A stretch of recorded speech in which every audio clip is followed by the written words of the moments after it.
Hi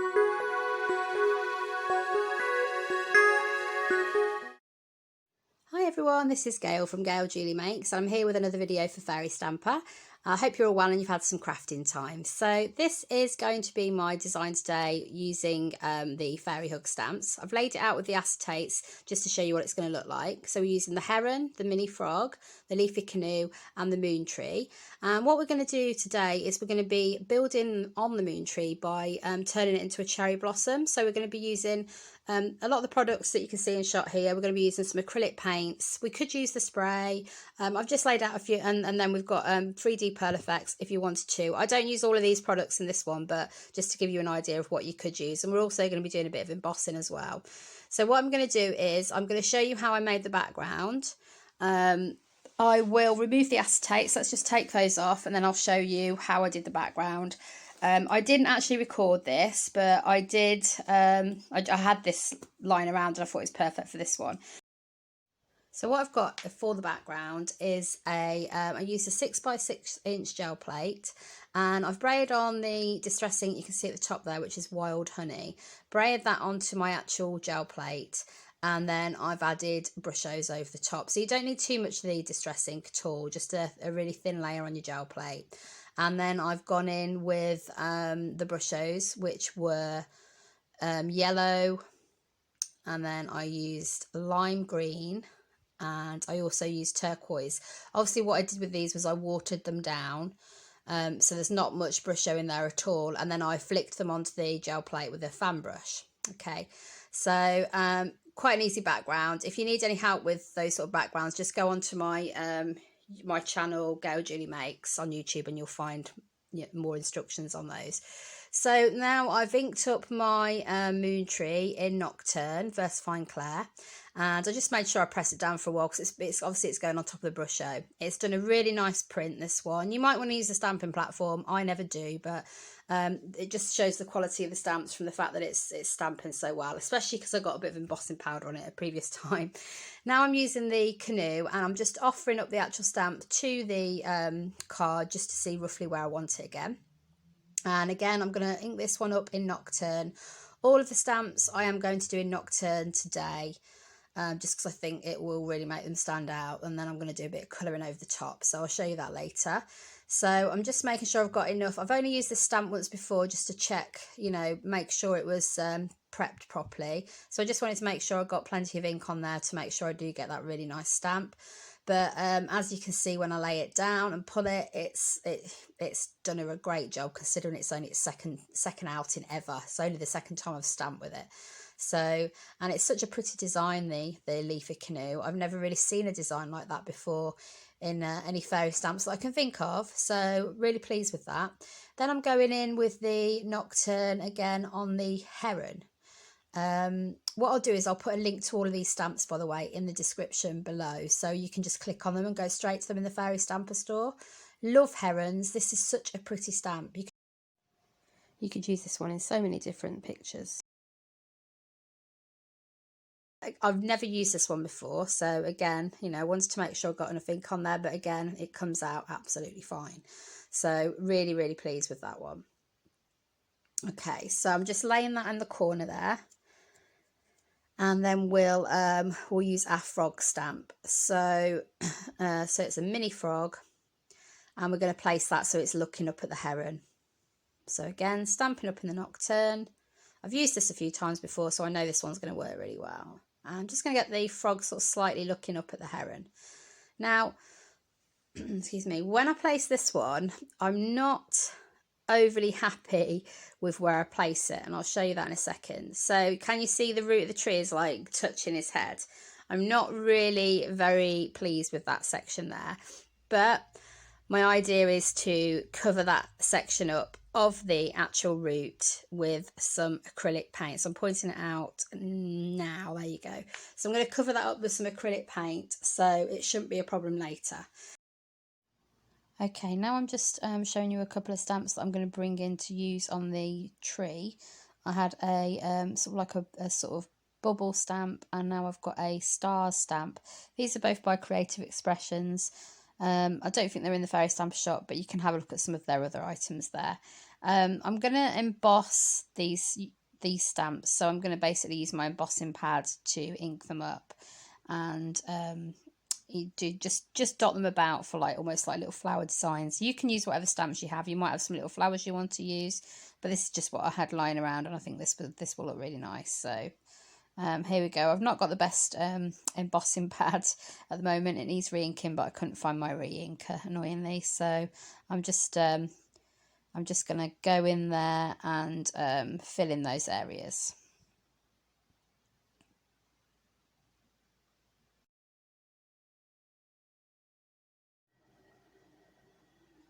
Okay, so now I'm going to go in with my embossing powder. I've got Wow embossing powder. It's a purple colour. You might want to just use a pink one if you've got a pink one, but this was the closest colour I had. I haven't really got that many embossing powders. And I'm using my really cute little Alice in Wonderland style spoon. I'm going to sprinkle it on with that. Can't quite remember where I stamped, so I'm just putting it all over the place. It looks quite pretty at this stage, actually, on the actual picture. And I've got some, remember I've stamped some on the ground, so I'm putting it below the tree as well. And I'm just tapping it off, and you'll notice some of the embossed powder remained on the bottom of the tree and the canoe, but I just tapped most of that off because I didn't want it, it looked nice, but I didn't want it to be too distracting. So you might want to leave it on. I think it looks nice at the base of the tree, actually. Maybe I should have kept more at that point, but you know, it's up to you. And then I'm going to go in with my star stamp that I was talking about. So you might pick out flowers, stars, circles, paint splashes, dots, you know, whatever you want to use for those little, the sort of little flower elements of the cherry blossom. And just get a bit more with the embossing powder again. So as I've said, I'll leave a link below in the description of all the products that I've used that you can get from Fairy Stamper, so you should be able to go straight to them. You know, just click on the link and it should take straight there. Okay, so I've been away, I've dried, well, I've used my heat embossing tool to dry the embossing powder.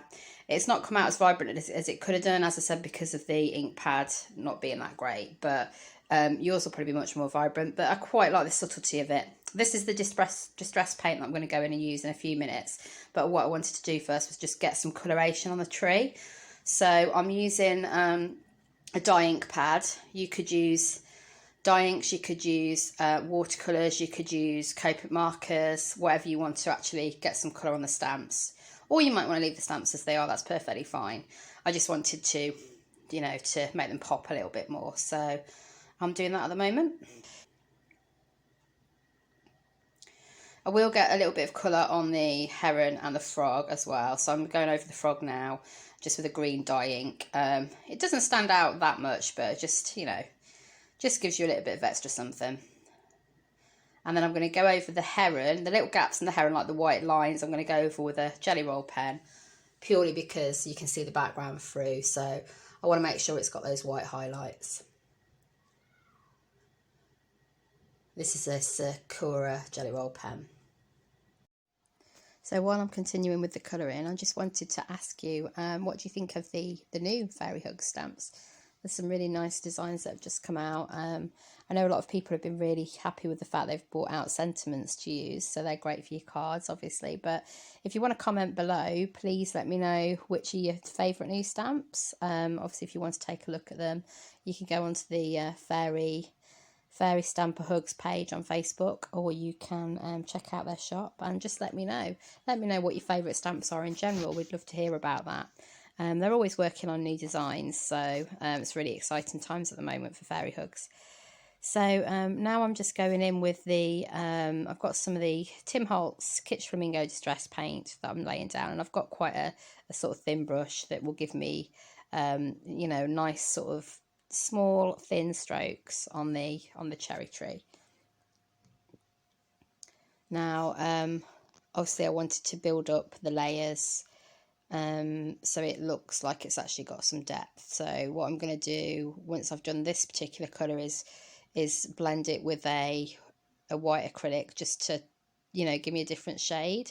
So it's all about building up the layers here. One thing I did want to mention at this stage was that, you know, you can take the cherry blossom to whichever stage you want it, really. What I mean basically is, you know, when you're looking at this, obviously I've spread this up a little bit for you. There might be stages when you think, oh, I really like the way it looked there. I have that myself as well. There's stages where I wish I'd stopped, and you know, but I'm happy with my final result. So you know, you might want to leave the actual whole of the tree showing. You'll see in a minute I do start to cover up some of the branches a little bit because I wanted to look at it to look a bit more, can't say my words today. I wanted it to look a bit more realistic. So, you know, I didn't want to just have all those branches exposed and just the tiny bits of cherry blossom here and there. I wanted to make sure it was more covered than that. So, you know, you may think, okay, well, I think I would just do it up to this point. That's totally up to you. This is just a tutorial to give you an idea, really. So feel free to do that. If you want to, you can drop me a comment below to tell me sort of, you know, how you think you might do this one yourself. That'd be awesome. I love chatting with you guys through the comments. So here is that bit you can see where I've started to cover up the branches with the acrylic there.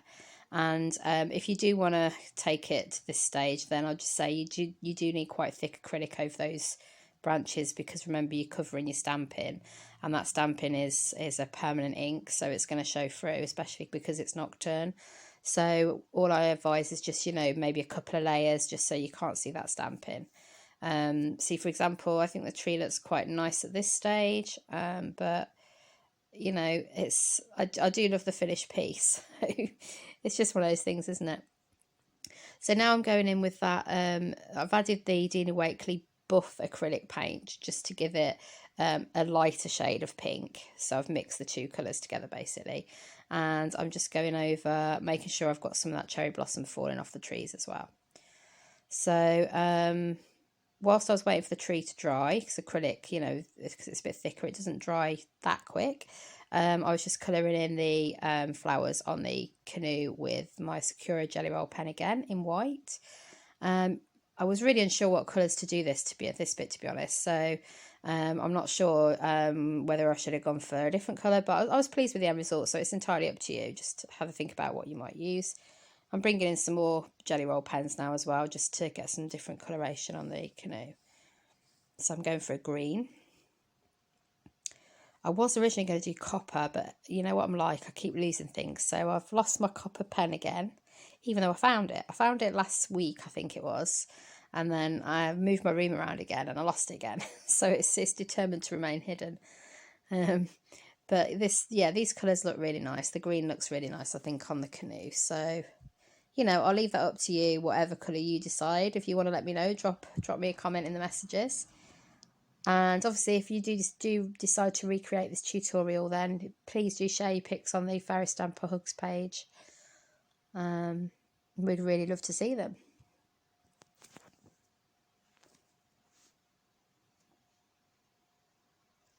So I think some of my favourite stamps so far by Fairy Hugs are probably the Moon Tree, I would say. That one, and the first ever stamp by Fairy Hugs I was really attracted to is the Fireflies, actually. But believe it or not, I've not actually used them yet. So I will get around to using them. I've got an idea for what I want to do, but it's kind of, you know, it just keeps getting pushed aside at the moment to try out the other stamps that I've got. So, you know what it's like, you're always buying more and more stamps, and then things kind of get in the way of what you're originally going to decide to do, don't they? So we keep getting those new ideas and we go with those.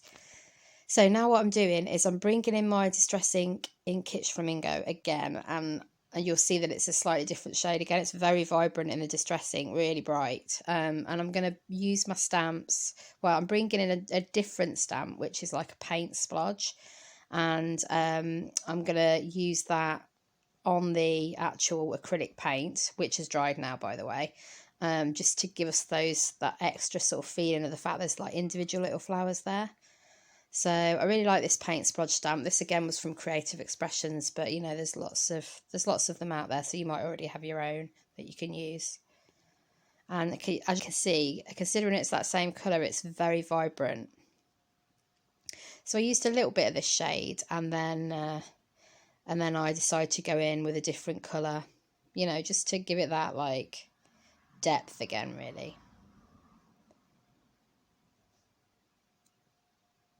So the next colour that I'm using now is the Monarch by Versifying Claire. So that's a really sort of nice purple shade. And what I decided to do with this one, because it is quite a strong purple, I wanted to do second and third generation stamping of this rather than first. So like this one here is third generation. So I'm stamping off basically once I've inked up, just to make sure that, you know, I'm getting that right shade that I want. So quite often on the tree I've done third generation. And I think this really pulls it all together. These really do look like little flowers on there, and look like they're sort of cascading off the trees and falling to the ground, which works really well. So I'm just building it up, adding more and more. Such pretty trees, aren't they? I mean, cherry blossoms and blossom trees in general, oh my goodness, so pretty, and really make me feel about, like, you know, that sort of time of year where, or think about that time of year when you know, you start getting the warm weather and you just start feeling like you're a bit human again after the winter. So lovely. Okay, so I've kind of felt like I might have got a bit too much of that colour on the bottom, so I thought I would go in with a Versifying Claire, just to do a bit of grounding for the heron and the frog and the canoe, and also get a little bit of a darker colour in there, just to, you know, kind of calm that pink down a little bit. So I'm just tearing some paper for a mask. If you sort of tear it like it's perforated, then you get a nicer edge. And I'm just kind of working out where I want it. And then I was pondering between Warm Breeze and Twilight in the Versifying Claire, but eventually I decided to go for the Twilight colour. And I'm just getting some on my blender and then just rubbing some off so there's not quite as much on there. I don't want it too dark.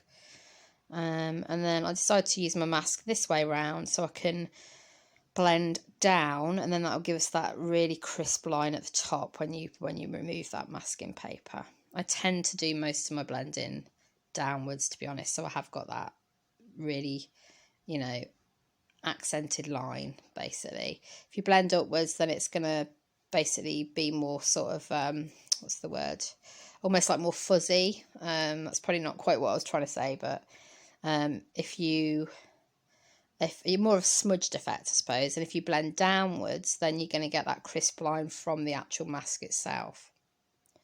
So I decided, after I'd added a little bit, I wanted to get that twilight colour all the way around the border. So I just started to go into my my border there. Originally I thought I was going to leave it white, but then I thought, no, let's go for some colour all around the edge to really sort of make it quite striking. If I was going to do it again, I don't know.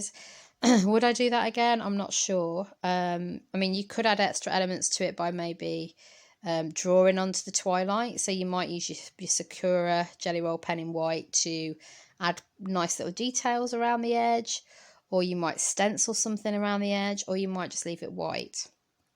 As I was filming, because I was watching a lot of it through the viewfinder, I'm like, I wasn't quite sure about the coloration. It was hard to quite tell the way I was looking at it. So I was a bit like, is it standing out enough? But I think it was, to be honest. I think it's just the way I was viewing it. But I do like the twilight all around the edge. And, you know, you could, if you feel like it's a bit too wide a border, you could also trim it down as well. Maybe that's the thing. Maybe it's too wide, or maybe I should have gone back in afterwards with a black edge in. I don't know. I think maybe going back in with a black edge in possibly is what I might do, or I might trim it down a bit. But as I said, I'm really happy with it. It's not a problem. It's just that, you know, I'm always thinking about, like, oh, how could I do it differently? What would I do? What would I change? If you're like that, let me know. Drop me a comment below. You know, you're always questioning your work, but I'm perfectly happy to have it on my mantelpiece and look at it and be pleased. So at this stage as well, I was thinking, do I want, I was going to do a really crisp margin or a crisp border, but then I thought, no, I'll use the side that's torn so it looks a bit more jagged and it looks a bit more unusual. It's not, straight. It's got a bit more of something to it because of the slight angles that it's using. Yeah, so yeah, no, I am pleased with it.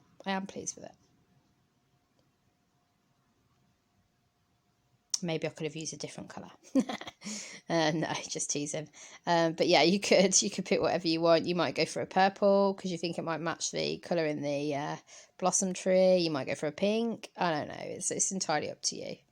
It'd be interesting to see actually if any of you do post this your versions on Fairy Stamp Hugs, just to see how you've done it. So don't forget as well, we have 3 videos or around 3 each week going up. So there's always some great new video to watch or some more inspiration there for you. So this is the finished piece. I did go in and add a little bit more detail off camera. So I'm just showing you that now. I went in with the white Jelly Roll pen again, and I added some little squiggles on the tree just to give some elements of like maybe even more little flowers on there.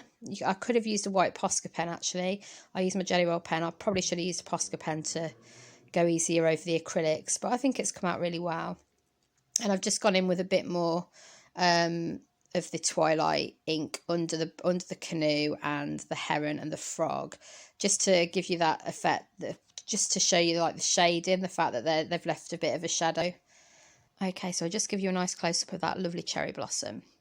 So I'm really pleased that I decided to challenge myself with this idea. I've been looking at the moon tree for a while and thinking, it might look nice with some leaves or some flowers on it. So I think this has worked really well. I do hope you've enjoyed it and that you'll have a go at this yourself. It's always nice to bring in some extra elements to your pictures just to, make them unique to you really. So if you'd like to subscribe to the Fairy Stamper YouTube channel, just click that profile picture top left there and hit the bell when you're on there. That will notify you when we've got new videos going up. There are new videos every week. Bottom left is a link to another video that we think you might like. And if you'd like to go over to my YouTube channel, it's Gail Julie Makes. There's lots more tutorials on there for you to look at too. And please do go and check out that Facebook page, Fairy Stamper Hugs, for that great sense of community. Okay, so I hope you get more crafting time in soon, and I hope you have a good week. Take care, guys, and I'll see you in the next one. Bye for now.